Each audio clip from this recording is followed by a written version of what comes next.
Shalom. Giving all praises to the Heavenly Father, Yahweh, Bahasham, Yahweh Shai, Bahasham, Rachahakwadash.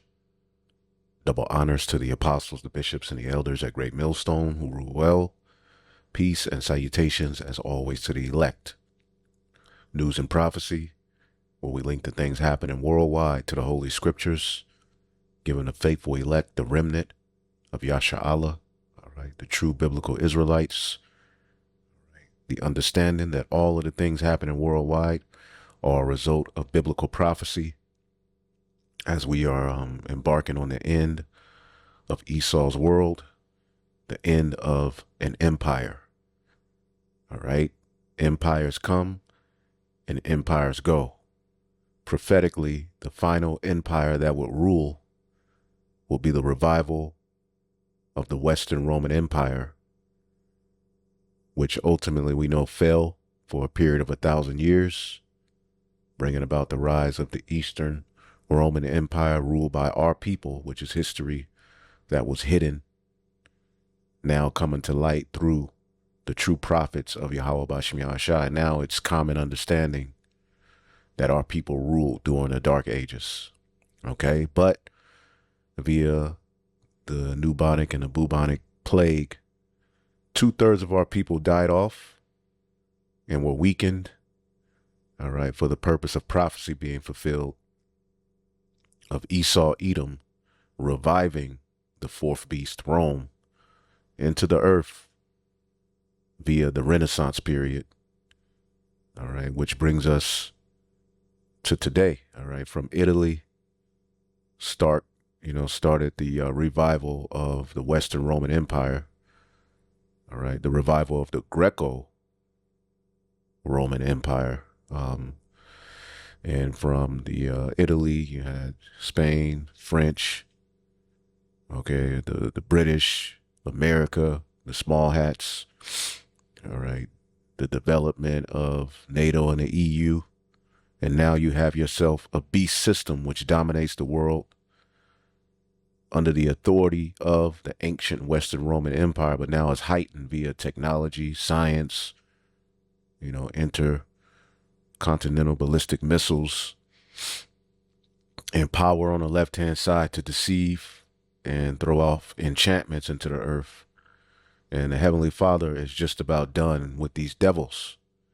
All right. Proof that these devils are bringing back the energy of the ancient Western Roman Empire. Before we get into this lesson, Elon Musk backs pivotal archaeology initiative, says AI could help rewrite history books on ancient Rome. Why are these devils so infatuated, okay, with Rome? Elon Musk is putting money towards a digital renaissance of archaeology. Meanwhile, you Americans are on your knees begging, waiting for the devil to ease up. He's playing with your mind. With this government reopening, he's playing with your mind with the food stamp, just causing instability in people's lives. Now he's promising to give you $2,000, and we're going to show you how really that's your money as a result of the tariffs, which a tariff usually falls on the consumer as higher prices, which is nothing but a tax. So now they're promising you, throwing out the idea of giving you $2,000. All right. Well, like Manny Fresh said, and then what? Okay. These devils are at the very end of their empire. And as the scriptures say, Sirach 10:8, because of unrighteous dealings, injuries, and riches got by deceit, the kingdom is translated from one people to another. See, Unrighteous dealings, injuries, and riches got by deceit describe the powers that be, the modern day Chaldeans, who were prophesied to sit in the dust in these latter days. And that's what we're witnessing. Why is earth and ashes proud? There is not a more wicked thing than a covetous man. All right. And not only does he covet land that's not his and resources that aren't his, he's coveting your soul via this new digital Tower of Babel that he's setting up worldwide, right in your eyes. Okay. For such as one setteth his own soul to sell. And this is what Esau Edom did when he gave up the birthright. Now he rules the whole entire planet Earth. Okay, trying to forge a eternal blessing into the earth via his science and his technology. Because while he liveth, he casteth away his bowels. And that's pretty much the mentality of the people under the ruler. Okay, they throw their souls away for, instant gratification. All right, the concept of fast food, that all goes back to Esau. His spirit has not led to righteousness being spread in the earth. It's led to a bunch of proud, self-destructive monsters, all right, who now have access to cell phones and keyboards and just walking all over the earth, just making a mess. The physician cutteth off a long disease, and he that is today a king, tomorrow shall die. See, the physician, all right, which the scriptures tell you Yahweh Shah is coming with healing in his wings. All right, the main healing is the new bodies. Okay, but for the earth, okay, we know we're going to implement the law. Okay, but cutting off this disease. All right, when we talk about putting the elites of this world into captivity, you have regular Edomites. We're not worried about you. Although, just like in ancient Egypt, all right, the smaller class fell along with the elites of Egypt. All of y'all lost. We're not worried about Ned, okay, and Mali, okay. We're the elites of this world, okay, are a disease. And as you look out into the world today, it's clear that they're a disease. This is why we're ending the near of their empire, because the Heavenly Father gives these different nations, right, their particular bound. Let's get that. Job 14:5, seeing his days are determined and the number of his months are with thee. See, the Lord has a set appointed time for these heathen to rule. And prophetically, the final ruler would be the revival of Rome, the fourth beast. Okay? Thou has appointed his bounds that he cannot pass. Okay? So his bounds are just about up. And the concept of the end of the world is not a thing where the whole earth blows up like Esau likes to tell it. No, it's just the transfer of rulership into the hands of the righteous.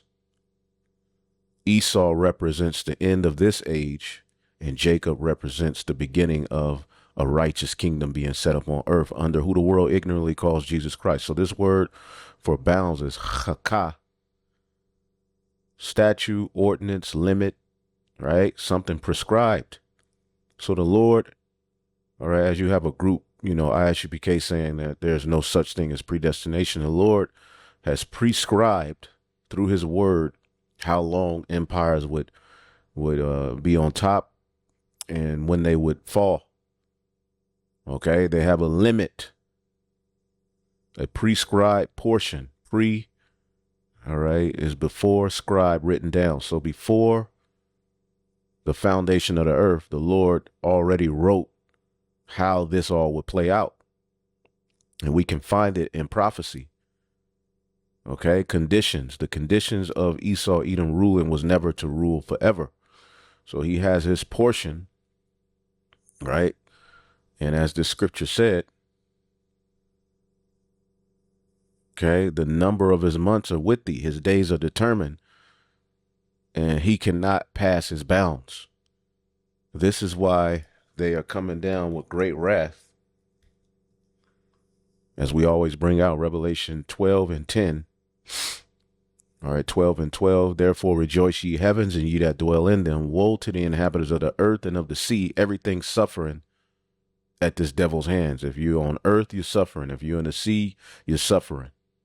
The ecosystem's thrown off. Life is thrown off. Justice is thrown off. Air is thrown off. Water is thrown off. Men, women, and children are thrown off. Okay, all of the foundations that the earth need to flourish are thrown off. And that's being called out via this testimony we have. So the devil is coming down unto you having great wrath, because he knoweth he hath but a short time. Okay, this is the book of Daniel, chapter 22 and 21. This is Daniel 2 and 21. This is Daniel speaking of the Most High. And he changeth the times and season. He removeth kings and setteth up kings. He giveth wisdom unto the wise and knowledge unto them that know understanding. So he removeth kings and he set up kings. See that? He removeth kings and he setteth up kings. Okay?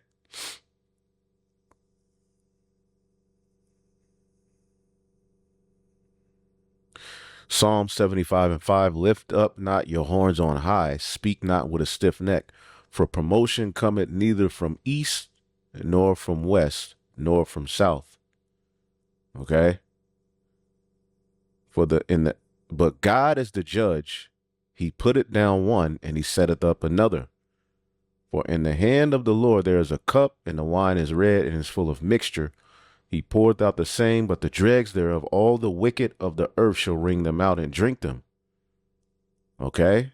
So, verse 10, all the horns of the wicked, horn represents power, also will I cut off, but the horns of the righteous shall be exalted. So we're living at the end of Esau's world, man. Okay? We're living at the end of this wicked and demonic empire.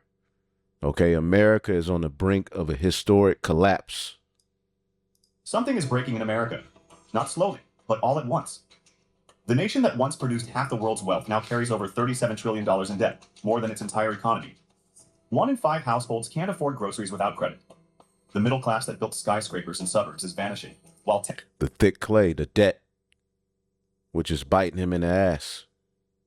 And this has been the fate of most empires, especially when you deal with this beast system, the Spanish, the French. Okay, it was always a strong currency. Okay, ancient Rome. Okay, we're witnessing history repeat itself, but America is on the brink of a historic collapse. Let's get that in the book of Habakkuk, chapter 2. Okay. Habakkuk chapter 2 and 5, yea, also because he transgresseth by wine, his philosophy, his science, all right, his pseudoscience, that is, right, his technology, which that's his religion, transhumanism, you know, making his own version of fruit, you know, air, water, human, hijacking sex, you know, creating, you know, robots to be surrogate mothers instead of just letting men and women, you know, right? You look on the internet and all you see is a gender war, okay, which some of the things need to be heard, but overall, there's a gender war. Okay, what empire could afford itself when men and women don't get along, and all they do is just get on the internet and argue back and forth with one another? It destroys relationships. It destroys life itself. You fill the men's head full of poison. You fill fill the women's minds with poison.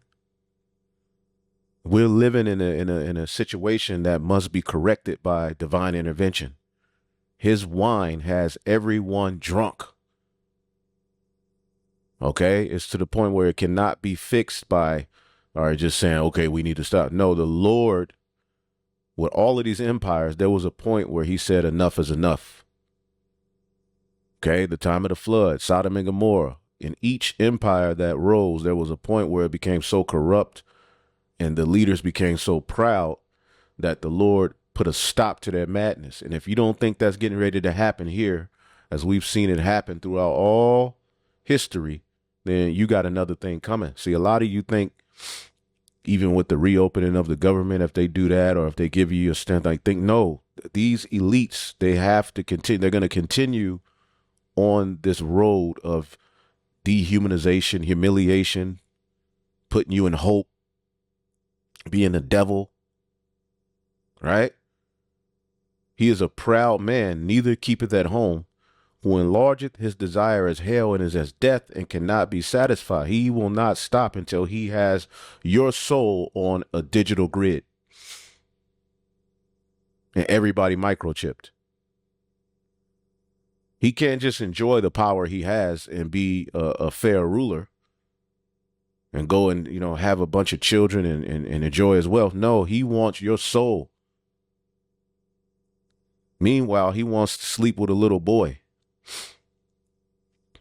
Okay. A trillionaire.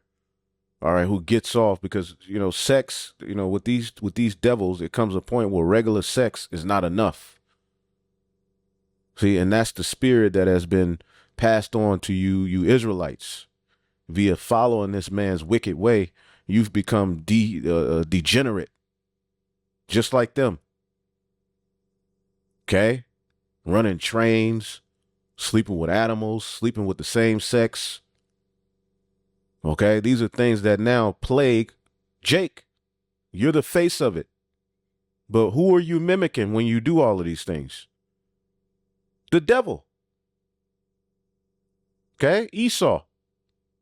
But gathereth unto him all nations and heapeth unto him all people. He wants everything under his control. And because freedoms have been a thing here in America, they're systematically breaking them down and putting you all in position of where you're going to be dependent on them. All right. With the economic woes, you're going to depend on him to give you some form of relief. That's what's being set up here with this $2,000 universal basic income test that they're getting ready to bring to you people. And we'll get to that. Shall not all these take up a parable against him? All of the nations are now taking up a parable against him and a taunting proverb against him, and particularly, all right, the West and the small hat. Everyone's looking at them sideways. Okay? When you look at all of the funding and the money that this devil is giving to these different countries and it's all small hat. Whether it be Argentina, a large small hat population, president's a small hat. Okay, which they try to take it off of his Wikipedia page because everybody's figuring these devils out. When it came to C-19 in 2020 and that fiasco, who was at the forefront of it? The small hat. Who benefited from it? The small hat.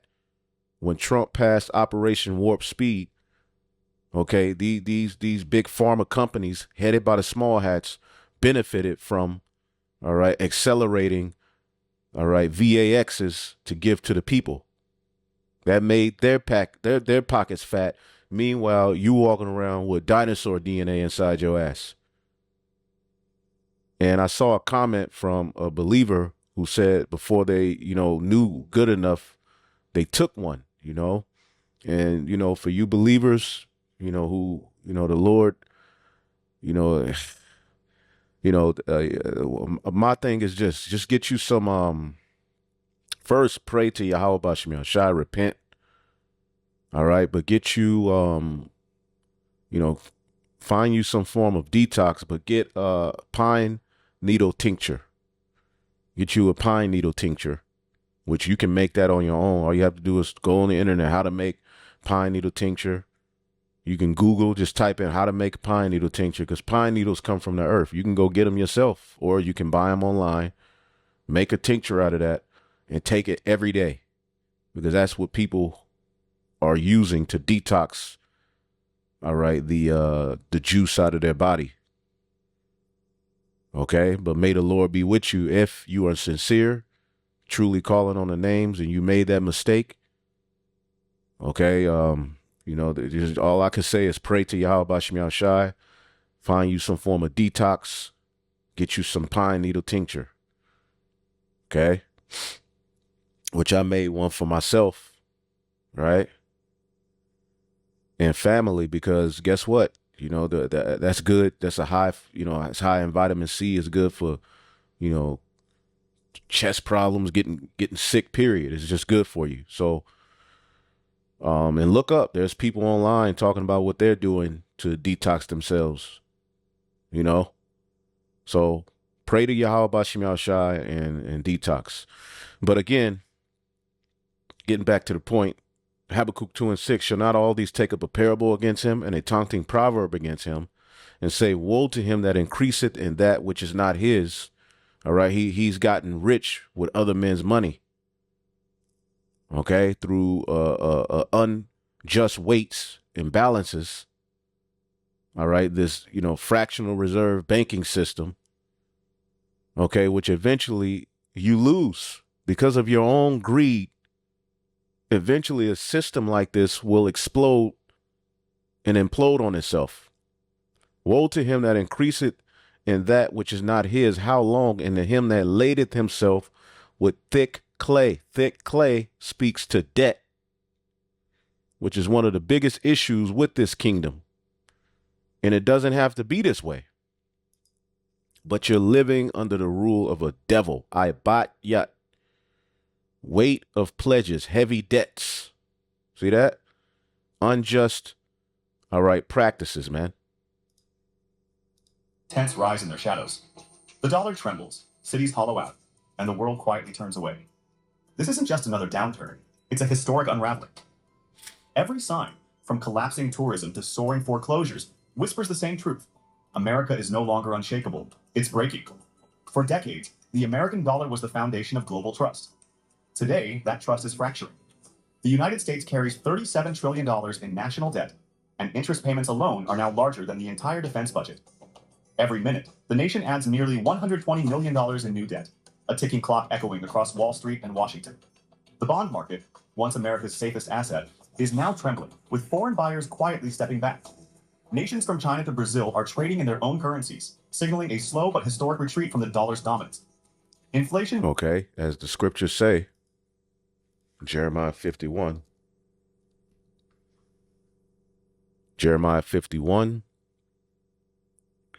and 44. I will punish Baal in Babylon and bring forth out of his mouth that which he swallowed up, because he's able to keep you in a rat race in debt while he holds all of the gold, all of the resources. And that's just not a right way to rule. Now, it's nothing wrong with putting interest on your subjects, but there has to be a point, all right, where come on, man.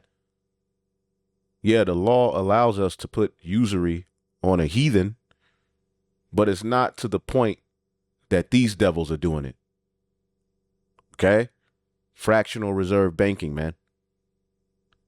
Okay, well, there's just a bunch of empty money floating around being loaned out with interest. Interest is usury. Okay? As a matter of fact, it says here, I will bring forth out of his mouth that which he swallowed up, all of the riches and resources, and the nations shall not flow together any more unto him. Yea, the wall of Babylon shall fall. So you see these nations, all right, like an example of this is the BRICS, right? The BRICS, which is, headed by Russia, all right, which is basically a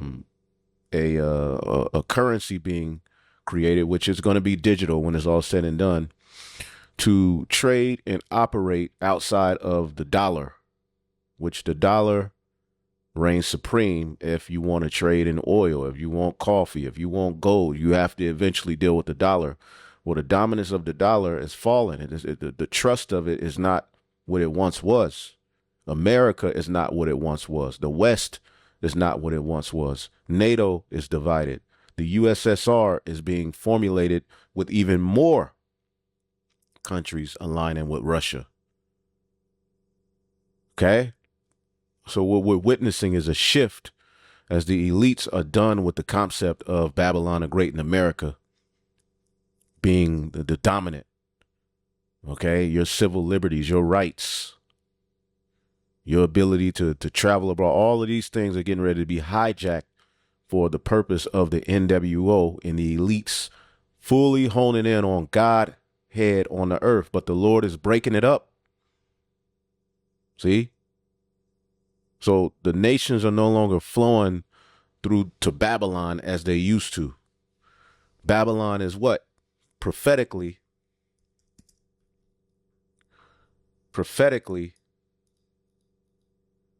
Salakia. Isaiah 47, come down and sit in the dust, O virgin daughter of Babylon, sit on the ground. There is no more throne. O daughter of the Chaldeans, thou shalt no more be called tender and delicate. See that? So now is the time for America to sit in the dust, a position of confusion. Your leaders are stupid. Whether you go Democrat or Republican, a complete fiasco and a mess. America has become a shit stain in the earth. See? You're sitting in the dust. You're being uncovered for who you really are. And the Lord is formulating your demise. May have eased on paper, but reality tells a harsher story. The average American household now pays $1,162 more per month for the same essentials they bought in 2020. Real wages are stagnant, savings have evaporated, and credit card balances have hit an all-time high of $1.14 trillion. This isn't prosperity, it's survival on borrowed time. The Federal Reserve calls it stabilization, but it feels more like managed decline. Every empire's collapse begins not with invasion, but with overconfidence in its currency. When faith in the dollar cracks, everything else follows. The housing market, job stability, even political unity. The rest of the world can see it. BRICS nations expanding, global reserves shifting, gold accumulation hitting record highs. America's greatest export, its financial credibility, is now its most fragile product. This economic erosion is not isolated. It's the first domino in a chain reaction. When money weakens, housing collapses. When people can't buy homes. And see, the strength of the dollar is really the sword. All right. Or the threat of what happens to you if you try to operate outside of it. Well, now these nations are armed. They're allied with other countries. And they're looking at the bully. All right. Balking at it. Saying, woe unto him that increaseth in that which is not his. See? So they're getting ready to go to war, and the bankers benefit from war because they loan out money for people to these countries to get missiles. And when it's all said and done, they can send their corporations to clean up the mess and take over, rinse and repeat. And Babylon has been used for this purpose for ages, but we're coming into a time where it's not going to work. Okay, it's not going to work. And the wicked elite are being addressed through this testimony we have, because that's who's at the forefront of this mess that you see in the earth. It's not the poor. The poor, you get people getting on, internet, mad about the poor getting SNAP benefits, which every working class family should get SNAP benefits. The working class. All right. That should be a standard, because the money that you make from your job is not enough to pay rent, and have a decent amount of food, for the month. Okay. And remember, SNAP benefits was originally for white farmers to keep them afloat. See, SNAP benefits just keeps the poor afloat. Corporate welfare keeps billionaires rich, and they don't use the billions that they get in tax breaks. Okay. Bailouts, loopholes being, they don't use that to up the pay for their employees, their slaves, or give them a more comfortable life. No, they use the corporate welfare, which is far worse than the welfare you people are on the internet complaining about. Right? It makes these billionaires richer because they don't want to pay taxes. Everything that they're doing falls upon the working class, which is no more middle class now. It's rich and poor. It's just that you have upper poor and lower poor now. There is no middle class. And when it's all said and done, it's just going to be rich and poor. Ain't going to be no upper poor. They're squeezing the little resources out of the middle class that they can with everything that they're doing now. Okay? While they're playing in your face. Consumer spending falls. When cities lose revenue, jobs vanish. And when jobs disappear, nations lose faith. What we're witnessing isn't just a financial downturn. It's the systematic unraveling of a global power built on debt, illusion, and denial. A global power built on debt, illusion, and denial. That's the American empire. The question is no longer if the dollar will stumble, but what collapses next when it finally does. As the dollar weakens, the foundation of American life, homeownership, has become an illusion. The median home price has surged past $431,000. And they're doing that all on purpose. Now, listen to a little bit of this one. And you see the titles of these videos. All right. He does decent work. Wall Street Trapper. It's happening again. The collapse nobody's ready for. Because this thing is getting ready to collapse. Okay? It's not if, it's just when. Rome, Spain. Every empire falls the same way. Rome, Spain, Britain, and maybe America. It always starts the same. A strong currency, a powerful economy, and a belief that nothing could go wrong. Right. But then they print too much money. The debt piles up, and the history does what it always does. It repeats itself. And this week, something massive happened. And I really want us to lock in. Amazon, Apple, Facebook, Meta, Google, the other big dogs in the market. We just waiting on NVIDIA. These are the companies that define innovation in America. And they just sent the market a message. Not to mention, now we have OpenAI flirting with $1 trillion IPO. And the question now is, are you paying attention? Now, this week shook the market. But before we get into any of that, I need you to like, I need you to subscribe, and I need you to share this out. I need you to help me get at least 2,000 likes to help you just see the market a little different. This is not financial advice. So make sure you take the information that I get, that I think I need to be buying and be adding to the Robinhood portfolio. I looked in the last video, we start the next decade of wealth. All right, let's start with Apple, Amazon, Google. They soared through the market this week. I'm talking about they went crazy, right? Like we saw the market actually being dragged down because of Meta and because of Microsoft, right? So you can watch this video. What I really wanted to focus on was this, what he said in the beginning, because, you know, it's certain brothers into markets and all of that. You know, I tap into it a little bit, you know, but overall, you know, I just wanted to hear the first few seconds of this guy's video. This brother, you know. Every empire falls the same way. Rome, Spain, Britain, and maybe America. It always starts the same. A strong currency, a powerful economy, and a belief that nothing could go wrong. But then they print too much money. Right. And that happened in ancient Rome. The denarius became what? Tainted with lesser metals. You had inflation. You had shrinkflation. And you had eventually moral decay and collapse. Okay? So everything, all right, is getting worse for Babylon the Great. Okay? Now you see Elon Musk says Optimus robot will replace jobs and enable universal, all right, income. We told you that these devils were bringing it here. Okay? And the scriptures tell you, let's get that in Sirach, Sirach, the 13th chapter or the 12th chapter. Okay? And see these unjust weights, all right, and practices by the elites are going to be addressed by the Heavenly Father. James 5:1. Go to now, ye rich men, weep and howl for your miseries that shall come upon you. Your riches are corrupted, and your garments are moth-eaten. Your gold and silver is cankered, and the rust of them shall be a witness against you, right? And shall eat your flesh as if it were fire. Ye have heaped treasure together for the last days. So your gold and silver is cankered. Canks. All right? Like them two Edomite women called Trump. Canks. Because he got them swollen ankles, and now they talking about making America healthy again. But as we'll show you, if the time permits, they're flipping on all of their promises.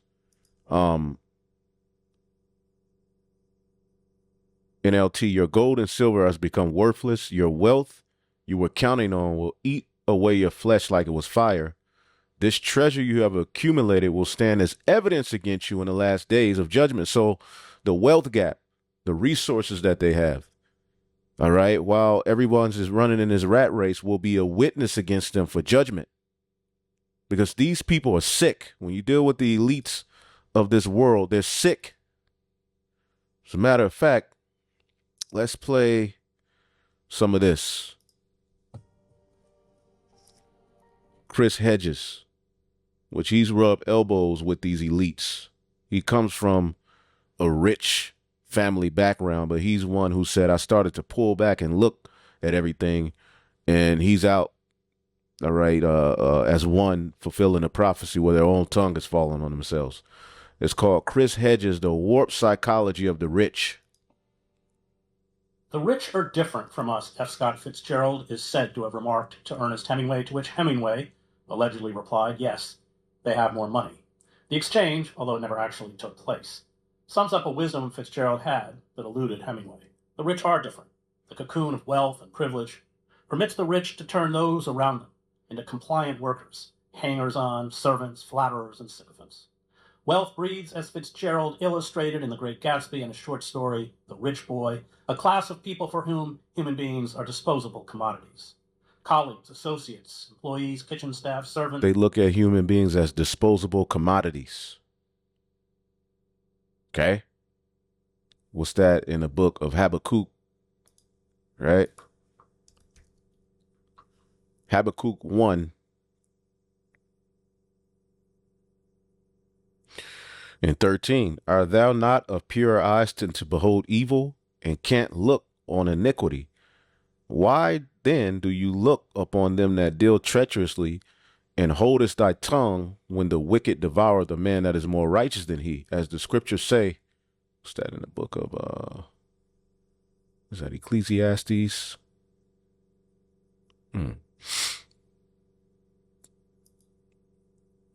His own hurt.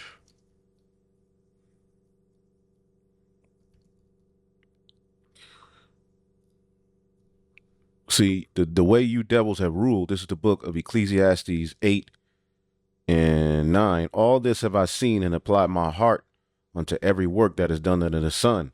There is a time when one man ruleth over another unto his own hurt. See? Into his own hurt. There's a time when one rules over another and does so much wickedness that it becomes to his own hurt. Okay?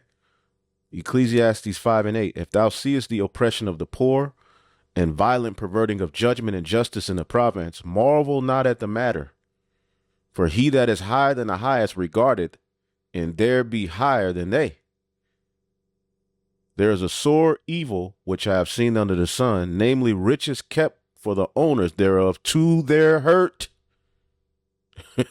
To their hurt. Okay, Esau has done so much wickedness, is getting ready to work against him. Okay? This is what they do, the Chaldeans. Habakkuk verse 1 and 14. And makest men as the fishes of the sea and creeping things that have no rule over them. This is how they treat humans, as fishes in the sea. Throwing out, traps for them. Okay? Creeping things. They look at you as roaches, cattle, worms. Okay?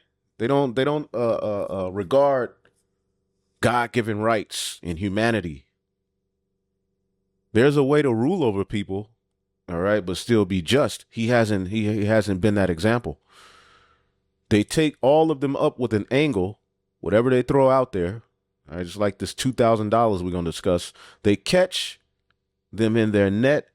They gather them in their drag. Therefore, they rejoice and are glad. See, they rejoice when they catch these people up with all of their lies, their politics, okay, their promises. Therefore, they sacrifice into their net these different gods and goddesses and burn incense into their drag, whatever enchantment works, because by them their portion is fat and their meat plenteous. Shall they therefore empty their net and not spare continually to slay the nations? Habakkuk is asking, is there going to be an end to this? And then the Lord gives him a vision of the nation he's going to end it through. All right, which are going to do what the ancient Chaldeans did, but on a whole higher level.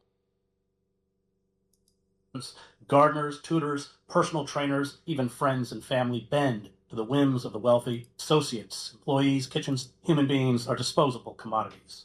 Colleagues, associates, employees, kitchen staff, servants, gardeners, tutors, personal trainers, even friends and family bend to the whims of the wealthy or disappear.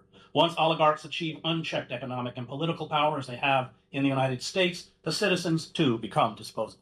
Public faith. Now, what is an oligarch? We hear that word all the time. Let's just look it up. What is an oligarch? Oligarchy definition: a small group of people having control of a country, organization, which America is an organization, or institution. Okay? So, a form of government where power is held by a small elite group of individuals, and your president, through blackmail and through, wickedness, he's given power over to these tech trillionaires. So the agenda of the world going forward is in the hands of technocrats, transhumanists, scientists, pseudoscientists at that. Okay? And they don't have, they're not normal people. Their psychology is thrown off. They're crazy. Okay? But Jake is sitting up here arguing back and forth about eating meat from the halal mark. That's going to be the least of your problems real soon, buddy. Which that same nigga is on camera promoting In-N-Out Burger. Which that arc that here in this whole company is, you see that 1948 on there? It's supposed to be the Christian nationalist. This is food sacrificed to idols. Although what he brought out of this bag was not from In-N-Out Burger, which he's lying on camera. But just to show you the hypocrisy, I don't know. I wanted to do a video on how on the hypocrisy of this guy. But these niggas are just complete children. Meanwhile, the wicked elite are planning on doing some devious, demonic work on the earth. So the oligarchic class bears little resemblance to the private face. I, like Fitzgerald, was thrown into the embrace of the upper crust when young. I was shipped off as a scholarship student at the age of 10 to an exclusive New England boarding school. I had classmates whose fathers they rarely saw, arrived at the school in their limousines, accompanied by personal photographers and at times their mistresses, so the press could be fed images of rich and famous men playing the role of good fathers. I spent times in the homes of the ultra-rich and powerful, watching my classmates, or children, callously order around men and women who worked as their chauffeurs, cooks, nannies, and servants. When the sons and daughters of the rich get into serious trouble, there are always lawyers, publicists, and political personages to protect them. George W. Bush's life, along with Donald Trump's, is a case study in the insidious affirmative action for the rich. The rich have a snobbish disdain for the poor despite well-publicized acts of philanthropy and the middle class. These lower classes are viewed as uncouth parasites, annoyances that have to be endured, at times placated, yet always controlled in the quest to amass more power and money. My hatred of authority, along with my loathing for the pretensions, heartlessness, and sense of entitlement of the rich, comes from living among the privileged. It was a deeply unpleasant experience, but it exposed to me their insatiable selfishness and hedonism. I learned as a boy who were my enemies. The inability to grasp the pathology of our oligarchic rulers is one of our gravest faults. We have been blinded to the depravity of our ruling elite by the relentless propaganda of public relations firms that work on behalf of corporations and the rich. Compliant politicians, clueless entertainers, and our vapid corporate-funded popular culture, which You actually had a president candidate bring this nigga on stage.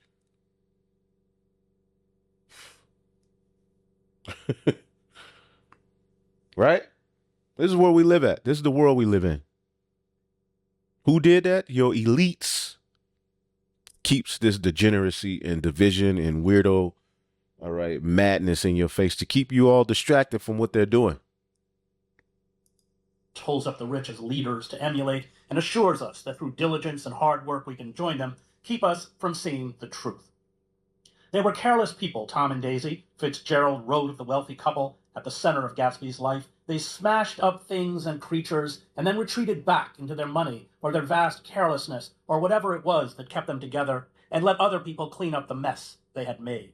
Aristotle, Machiavelli, Alex de Tocqueville, Adam Smith, and Karl Marx all began from the premise that there is a natural antagonism between the rich and the masses. Those who have too much of the goods of fortune, strength, wealth, friends, and the like are neither willing nor able to submit to authority, Aristotle wrote in Politics. The evil begins at home, for when they are boys, by reason of the luxury in which they are brought up, they never learn, even at school. See, the rich, all right, Job 21:7. Wherefore do the wicked live and become old? They are mighty in power. Their seed is established in their sight with them, and their offspring before their eyes. Their houses are safe from fear, neither is the rod of the Most High upon them. Their bull gendereth and faileth not. Their cow calveth and casteth not her calf. This is just pure meat. While they're telling you we got to give you a genetically altered cow. They send forth their little ones like a flock, and their children dance. They spend their days in wealth, and in a moment go down to the grave. Therefore they say unto the Most High, depart from us, for we desire not thy ways. As the scriptures say, what has you to do to declare my statutes, seeing that you hate instruction? Okay? Verse 29, have you not asked him that go by the way, and do you not know their tokens, that the wicked is reserved unto the day of destruction, and they shall be brought forth into the day of wrath? Okay? Who shall declare his way unto his face, and who shall repay him for what he have done? And that's what we're here to do. Okay?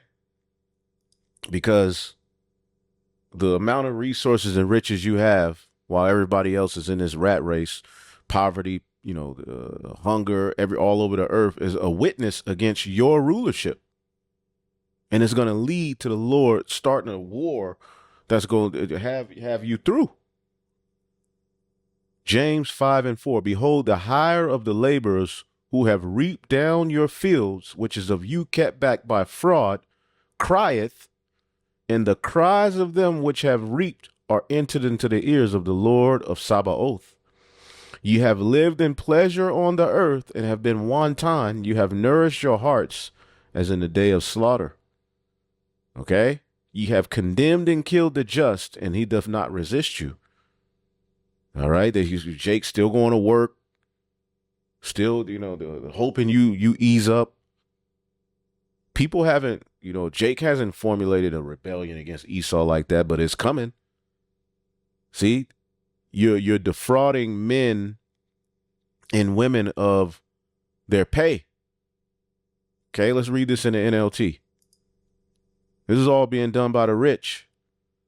For listen, hear the cries of the field workers whom you have cheated of their pay. And not we witnessing that right now? Okay? People are hurting. Protesting.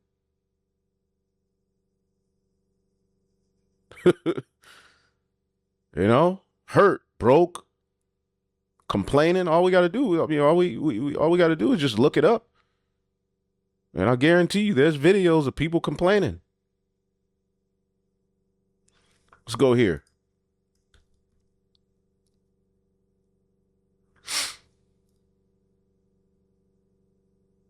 Hurt. Gas prices out of control. Everybody's just complaining.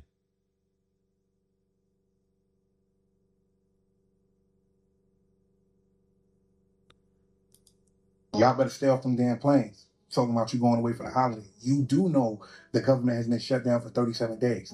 And these people that work in those airports are not getting paid. Let me say that to you again. The people that work in the airports, government workers are not getting paid. So how the... Oh my gosh. What?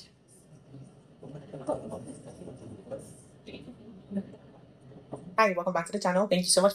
That thousands of flights could be canceled starting on Friday. So basically what's happening is airports across the country are seeing major staffing shortages when it comes to air traffic controllers, TSA workers. So the FAA has made the decision to cut the number of flights by 10% at 40 major airports across the country. Now 10% may not sound like a lot, but we're talking thousands of flights every single day in America. So what this means is that thousands of flights could be canceled, impacting hundreds. So people are just catching hell. You know, we ain't got to sit up and listen, you know. Something my mom taught me a long time ago, and you should know that my mom is 93 years old. 94. Life hacks for surviving inflation. Okay? Grocery prices out of control. Hey, Shelly, I had a friend in town last weekend, and her brother texted her while we were hanging out and said, guess how much I just spent for groceries at Walmart in North Carolina. Y'all will never guess. Here's a picture of the cart. We've got spinach, bagels, looks like a whole carrot cake, which is great. I love that choice. We've got a Halo Top, Ben & Jerry's. That can be pretty expensive. Salsa, sweet potatoes, some prepackaged salad mixes, frozen veggies, case of Miller Lite. We've got organic grass-fed beef. Here's tortillas. Looks like it's keto, so that could be higher price. And maybe a couple of other things. There's a layer here that we can't really see. What do y'all guess the price is for this cart? $496. God damn. In North Carolina. Man, let's show you all this. Now y'all see all of this? Green peppers, yellow peppers, red peppers, broccoli. So that was expensive. And, you know, tariffs, you know, taxes, all, everything's, you know, falling on the working class. November 1st, 2025, first government-sanctioned Hunger Games. May the odds always be in your favor. The wealthy want us to beg them for laboratory meat and roach milk until we're priced out of those as well. Okay? Record profits while people struggle. This is Hunger Games 2.0. So, it doesn't have to be like this. It isn't supposed to be like this. So people are kind of, you know, figuring out what's going on. Okay? Let's see what this. Welcome to Democracy Now! Democracy Night, a group of 7 Democratic senators ratified a deal with Republican senators to approve a bill to reopen the government and end the longest shutdown in U.S. history. The bill... And the damage is already done. And not everybody who was furloughed are going to get back pay. Okay? And I believe this funding is only for a particular amount of time, so it may be another shutdown in the future. Trump hanging out with the terrorists on Veterans Day is such a slap in the face. They're just murdering people. These devils are just, and we'll come back to this, but these devils are just on a, you know, they're defrauding you of your pay. Let's get that. Sirach 34:19. The Most High is not pleased with the offerings of the wicked, neither is he pacified for sin by the multitude of sacrifices. This sacrifice is getting ready to be rejected.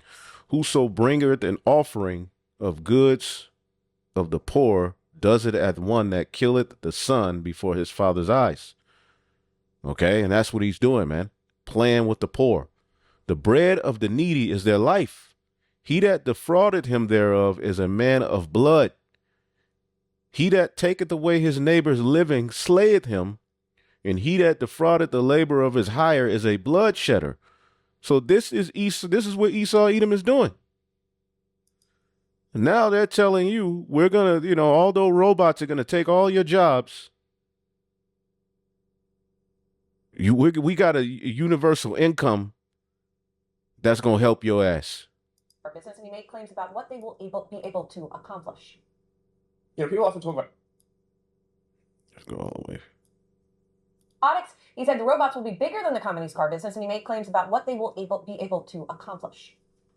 People often talk about like eliminating poverty, giving everyone amazing medical care. Well, there's actually only one way to do that, and that's with Optimus Robot. With humanoid robots, you can actually give everyone amazing medical care. Musk didn't give a date for hitting those goals and talking about all that. Joining me now is Brett Winton, ARK Invest chief futurist, who spends a lot of time thinking about these future sort of possibilities. Brett, it's great to have you here. Of course, ARK is an investor in Tesla, and you guys were in favor of this pay package for Elon Musk. What do you think now does this unlock? Now that this hurdle is sort of behind the company, what does this mean for Tesla and the next step forward? I think it's great for Tesla. I think it really opens up the option value into the humanoid robot opportunity. And, he mentioned investing in their own single source fab.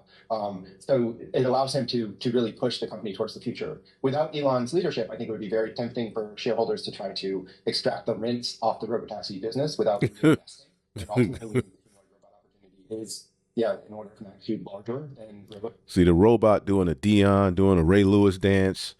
But these things are sent here to enslave your ass. Okay? And they're going to tell people, okay, we don't need humans for jobs anymore. We don't need humans for this. We don't need humans for that. Okay? So pretty much you will be subject to a universal income, and you don't have to worry about working anymore. But what do you think that's going to lead to? Do you think something good is going to come from that? No, because this technology could actually help human beings in this earth if he did it in righteousness, but he ain't gonna do it in righteousness. And the cries of the elect who are suffering at this devil's hands are going up to Yahweh Bashim Yahushai. This is madness.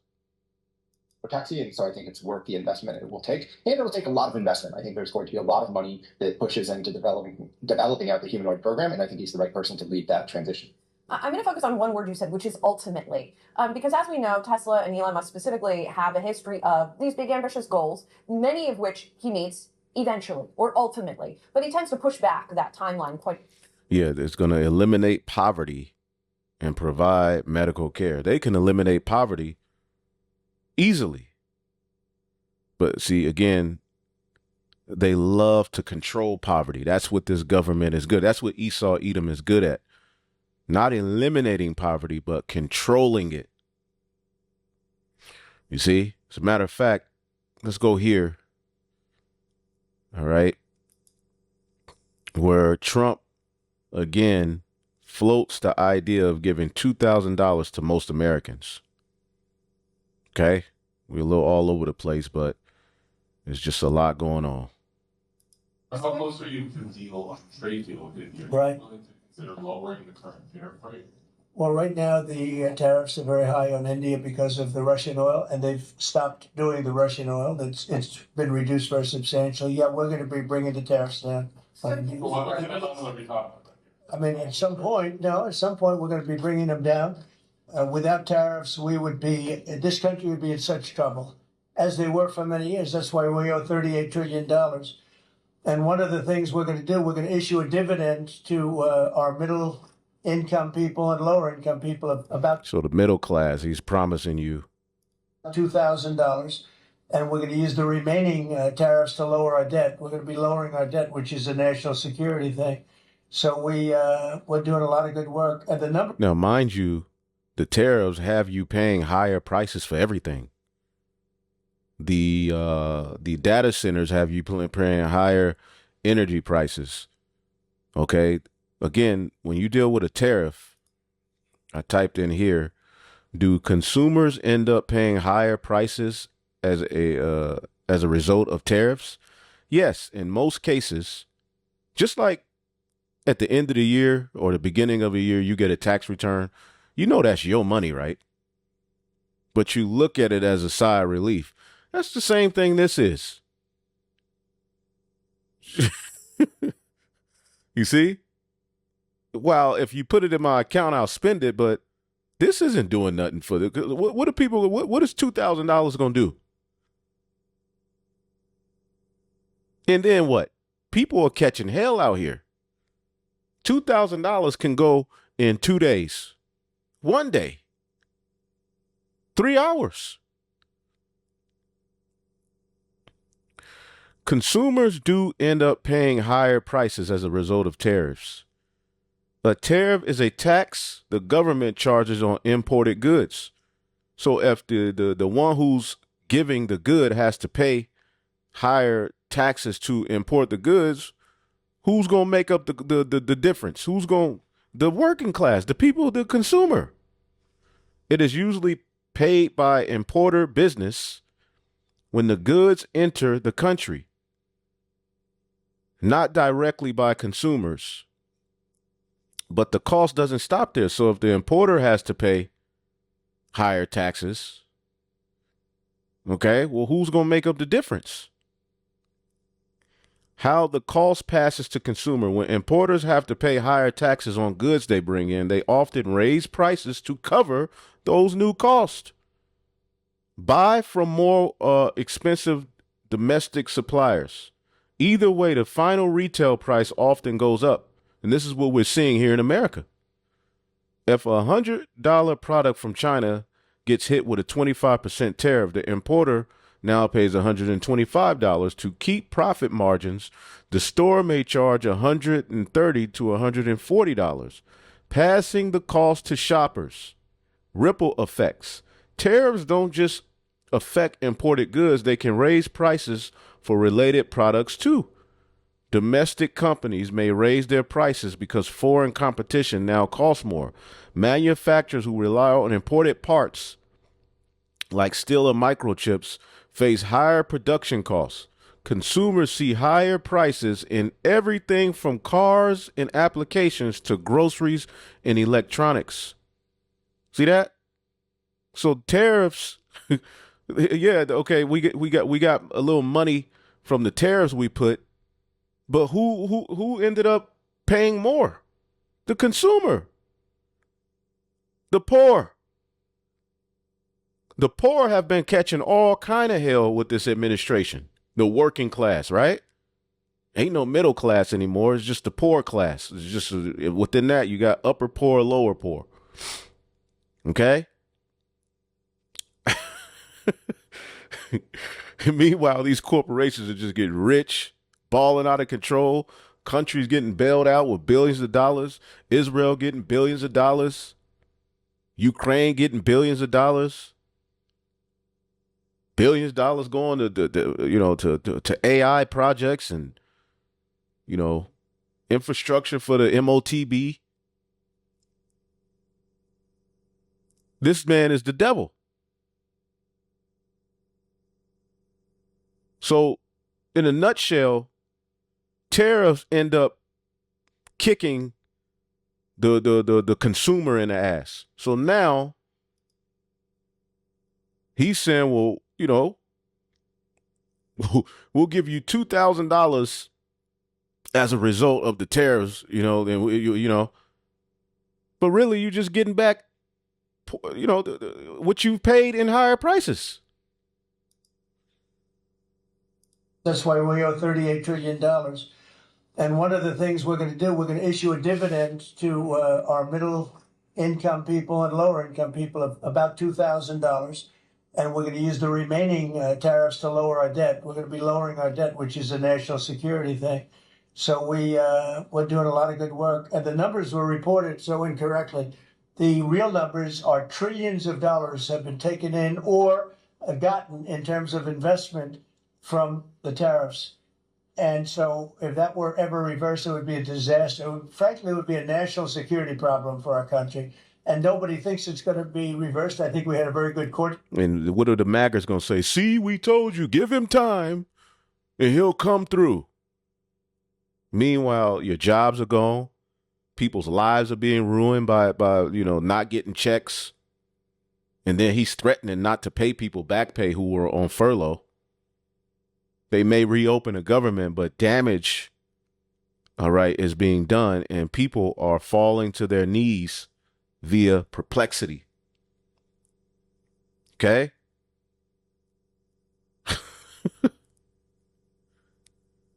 So Trump's going to give you 2,000 from out of tariff funding, which is money that you paid in. See, this person gets it. And due to the tariffs, the average family will pay $2,400 a year in increase on basic essentials. By midterms, you'll pay close to $5,000. So to get your vote, he's going to give you $2,000 of your own money back. The last time Trump gave the American people money, you paid that money back with interest at 10% over a 10-year window. Please explain to me where the logic is in this, except for the fact that he's buying your vote like he told you. He likes dumb people.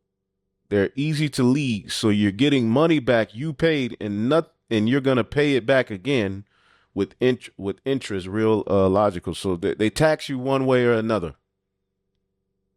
Okay? Lying to the American people should be a crime. So people are waking up.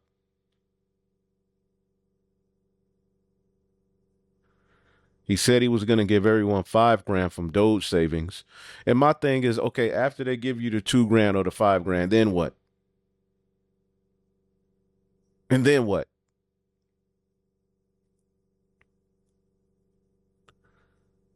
So we'll see. If it pops up in my account, cool. But we know that this place is gotta go, man. This is an Edomite right here. If you don't think that this is an Edomite, something's wrong with you. These are the Edomites. Look at this guy.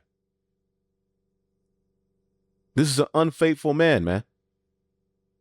And he's fattening the pockets of all of these trillionaires, billionaires with the AI infrastructure and everything else they're doing. Meanwhile, I'm like, okay, I'll give you $2,000, nigga. Here, shut up. So this is nothing but the starting point of a universal income being set up. Okay? As most people are going to start losing jobs to AI, corporations are going to just squeeze people out. What will be the solution? The solution will be, okay, we will give you a monthly stipend. Okay, and then eventually it will become digital. And this is going to be tied to a digital ID, and you already know the rest is history, man. Okay, and this is how they will what? They will control poverty, because they're not going to end it. All right, but to control it, and you vote for how they control it, or whoever the elite put as the face of how to control it. Okay, this is a video how politicians transform poverty into a weapon of control. How certain social problems seem eternal, regardless of who is in power. How certain regions of the country never develop basic infrastructure, even when billions are announced in development programs. Nothing is ever put in place to stop, all right, the system that's leading to all of this poverty. They just set up a way to control the poverty. This devil is something else, man. And then meanwhile, he's getting, they clap, all right, for the aid. They clap for the solution. But all he's doing is just controlling the poverty to lead you into what he wants to lead you to, which is the MOTB system. Proverbs 22:7, the rich ruleth over the poor, and the borrower is servant to the lender. Verse 16, he that oppresseth the poor to increase his riches, and he that giveth to the rich shall surely come to want. This is what's getting ready to happen to you devils, man. Rob not the poor, because he is poor, neither oppress the afflicted and the gay. Why rob the poor? That you have to be a demonic, demented individual to play with the poor like that. while you sitting on trillions and gazillions and all of the resources of the earth, to just love to see people suffer in a rat race. Proverbs 14:31. He that oppresseth the poor reproacheth his maker, but he that honoreth him hath mercy on the poor. Okay, the poor useth entreaties, but the rich answereth roughly. Proverbs 18:23.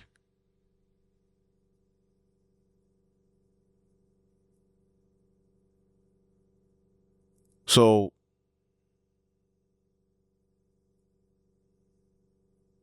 yep. So this devil just keeps the psyop going. All right, but he always promises some form of, but they're almost to where they need to be. In the fullness of his sufficiency, he shall be in straits. They're in straits to get this NWO popped off. That's why they're doing all of this mind games, keeping you in want, keeping you in hope. But again, they are the saviors. They're the ones that's going to save you from the problems they created. But the saving, as the scriptures say, damn, I had it up. The so-called saving you is associated with undermining you at the same time and putting you further in hell.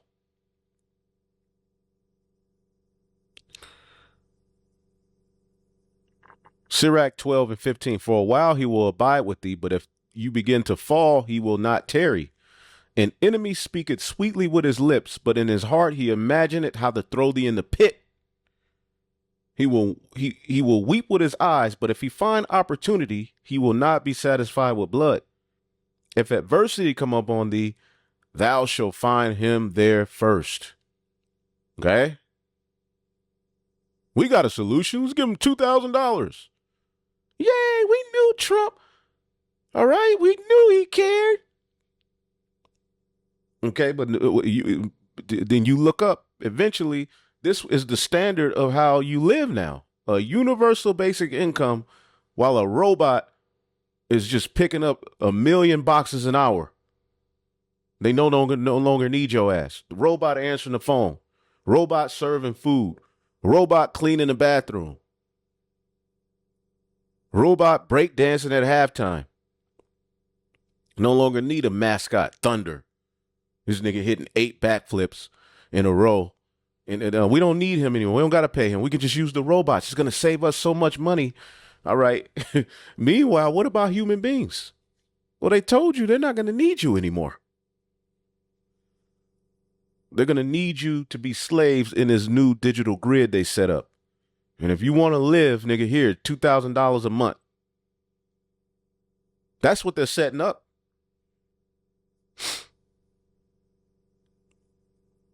Okay? Inside the billionaire network shaping MAGA's post-Trump future. These billionaire technocrats are shaping your future right before your eyes, man.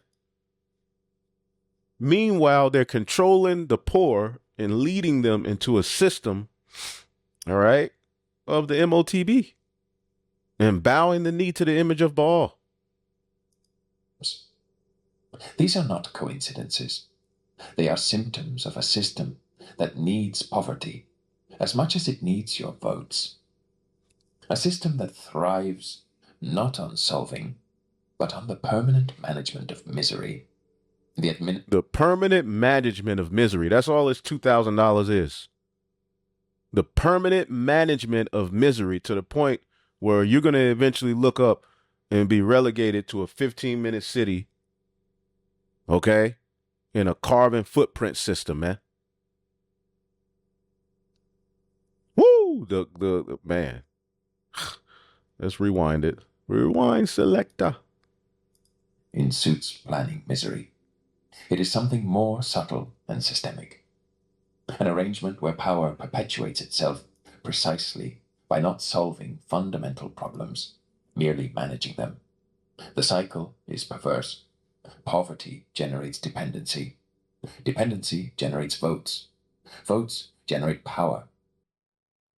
Power maintains the system that generates poverty. All this while the official discourse promises exactly the opposite.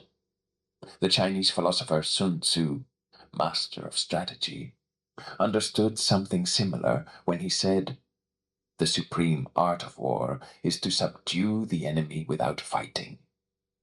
In the political arena, the supreme art of control is to keep the people submissive without them realizing they are being controlled. Have you noticed how certain neighborhoods remain forgotten for decades? How certain social problems seem eternal, regardless of who is in power? How certain regions of the country never develop basic infrastructure, even when billions are announced in development programs?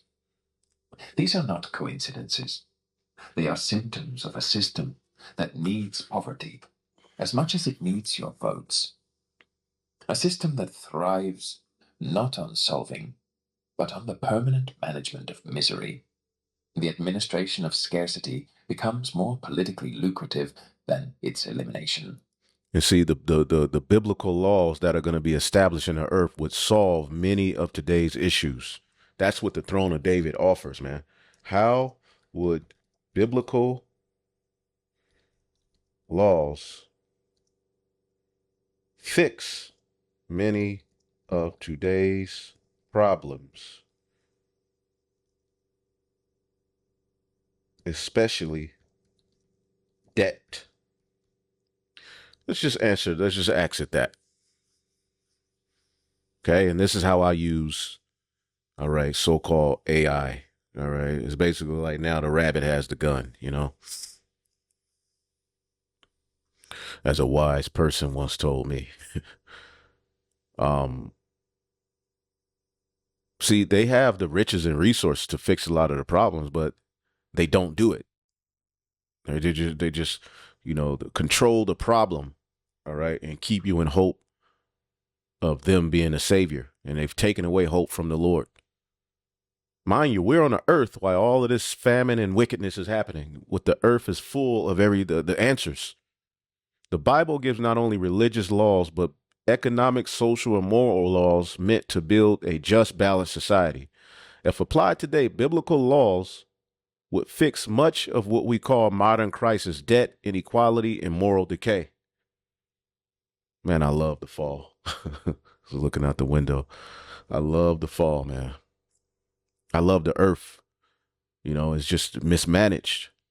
Biblical laws were built on balance, not greed. Deuteronomy 8 and 7 through 11. But the Lord thy God giveth thee into a good land. Thou shalt not forget the Lord thy God. The foundation of biblical economy was commitment and fairness. People were taught to labor honestly, lend with mercy, and remember the earth and the resources belong to the Most High, not corporations or banks. Debt laws. Okay. The year of release in Jubilee. At the end of the 7th year, thou shalt make a release. Every 7 year, all debts among Israelites were forgiven. This kept people from becoming permanent slaves to lenders and reset the economy. If we practice this today, it would end generational debt cycles, credit card bondage, and student loans, and predatory lending would collapse. Predatory capitalism. Okay? Capitalism is one thing, but predatory capitalism just takes it to a whole nother level, man, where you capitalize off of people's needs and wants and the ability to make it in your system. Okay, you just put hell on people. Beware of thee, Deuteronomy 15 and 9. Beware that there be not a thought in thy wicked heart, and thine eye be evil against thy poor brother. God saw withholding mercy and lending as a sin.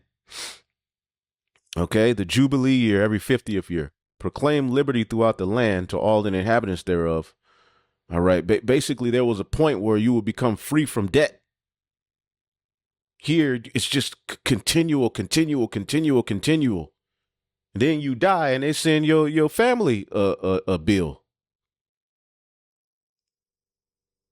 Every 50th year, land returned to its original family owner.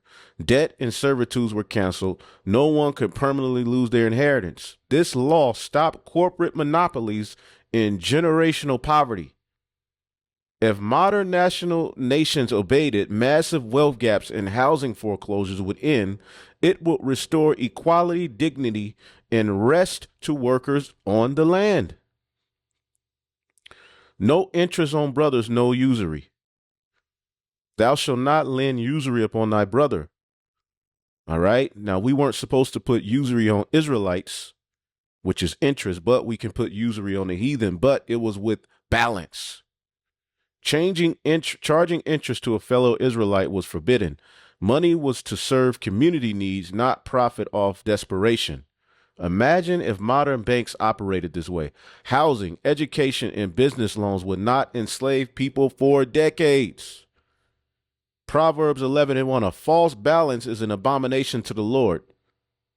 Deuteronomy 25:13, thou shalt not have any bag in diverse weights. Biblical markets demanded honest pricing and fair measurement. See? Today's inflation, hidden fees, deceptive advertisement, even when you open up a bank account, pretty much within fine print, within the contract, they have the right to seize your money in place of a crisis. You don't know it, but this is why a lot of people are waking up to empty accounts. This thing is getting ready to get crazy. Why? Because, again, Salakia is a little long, but it's strong, right? Isaiah 24.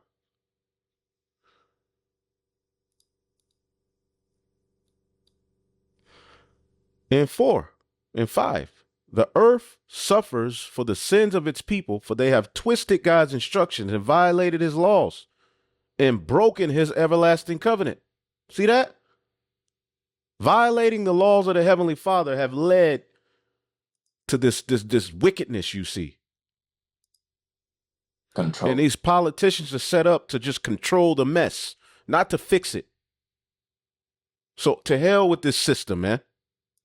Poverty is not a flaw in the system. It is one of the central gears that keeps it functioning exactly as it was designed. Real power does not lie in creating poverty. It lies in managing it strategically. Modern political systems have refined this process to the point of turning it into an almost exact science, even if they never openly admit it. Right. Machiavelli understood that the art of governing is grounded in controlling expectations. He asserted that men, in general, judge more by their eyes than by their hands, because everyone can see, but few can feel. In practical terms, that means the appearance of help often has more political value than effective help. Watch how it works. A politician implements a social program that addresses immediate needs. Food, a minimal financial stipend, a basic basket. These actions are visible, photographable, publicizable. They generate immediate gratitude. But simultaneously, the structural reforms that would eliminate the need for these programs, quality education, infrastructure, real economic opportunities, remain perpetually in the realm of promises. The reason is simple. Definitively solving the problem means losing control over those who depend on the temporary solution. See, these devils got to go, man. 2nd Esdras 11.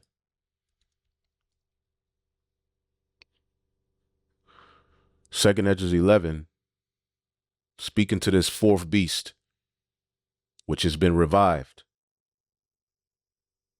Verse 41, for thou hast not judged the earth with truth, for thou hast afflicted the meek, thou hast hurt the peaceable, thou hast loved liars and destroyed the dwellings of them that brought forth fruit. Now you in Sudan, now you in Nigeria, now you in Venezuela. Over 100+ conflicts he's in worldwide. He just don't stop, and has cast down the walls of such as did thee no harm. And Rome did this in a region of the earth. This modern day Rome is doing it worldwide. Therefore is thy wrongful dealing come up to the highest, and thy pride unto the mighty. It is mathematically more advantageous for the politician to distribute basic baskets for 20 years, than to create a system in which people no longer need them after 5. The dependency cycle works like this. First, create policies that offer immediate relief, but not autonomy. Second, personalize the aid, associating it with the politician's figure, not the citizen's right. See? And that's what this whole UBI is all about. All right? Manufacturing and controlling poverty, not fixing it. We'll do another lesson on this. Third, feed the fear that without that specific politician, even that minimum would be lost. Fourth, repeat in electoral cycles, adjusting just enough to keep hope alive. This system of control becomes even more effective when people are so busy surviving that they cannot organize politically. As Aristotle observed more than 2 millennia ago, poverty is the mother of revolution and crime. Modern political systems have learned to manage this risk. They offer enough to prevent revolution, but not enough to allow true independence. Look at public education in many regions. It often exists in sufficient quantity for rulers to point to enrollment statistics, but with quality insufficient to form truly critical and independent citizens. That is not a systemic accident. It is a perfect balance for the maintenance of power. The most frightening thing. The system does not rely on Machiavellian politicians consciously planning misery. It perpetuates itself because the electoral rewards of maintaining the status quo are greater than those of transforming it radically. Even well-intentioned politicians end up captured by this perverse logic. Managed poverty thus becomes the perfect fuel for a political system that feeds on dependency and forced gratitude. And this is where we find ourselves. I'll probably do another lesson on that video because there's so much coming out of it. But that's all this is, man. Okay? And, the Heavenly Father is getting ready to take these devils down, man. Okay? So